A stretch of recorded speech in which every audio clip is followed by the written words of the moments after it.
Здравствуйте. Вас приветствует помощник Канашского межрайонного прокурора Мадюшкин Александр Александрович.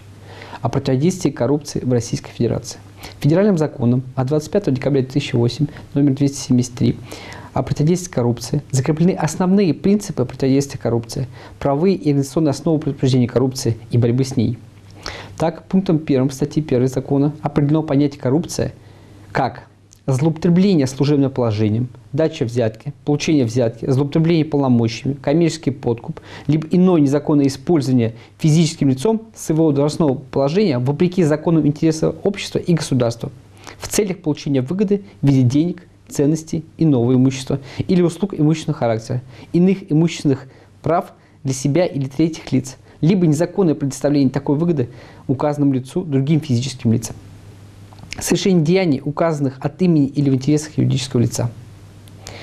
В соответствии с статьей 3 закона противодействие коррупции в Российской Федерации основывается на следующих основных принципах: признание, обеспечение и защита основных прав и свобод человека и гражданина, законность, публичность и открытость деятельности государственных органов и органов местного самоуправления, неотвратимость ответственности за совершение коррупционных правонарушений, комплексное использование политических, организационных, информационно-пропагандистских, социально-экономических, правовых, специальных и иных мер, приоритетное применение мер по предупреждению коррупции, сотрудничество с государственными институтами гражданского общества, международными организациями и физическими лицами. В целях противодействия коррупции законом определены требования к государственным служащим.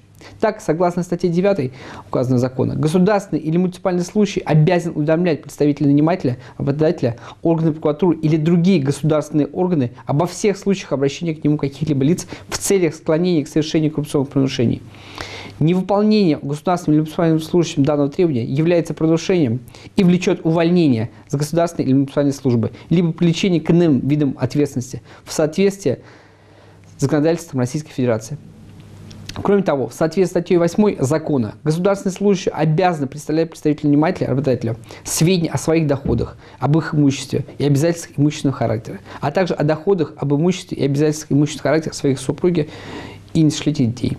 Непредставление сведений о своих доходах, об имуществе и обязательствах имущественного характера, а также о доходах, об имуществе и обязательствах имущественного характера своей супруги и несовершеннолетних детей, либо представление заведомо недостоверных или неполных сведений влечет увольнение государственных гражданских служащих или муниципальных служащих с государственной гражданской службы или муниципальной службы соответственно.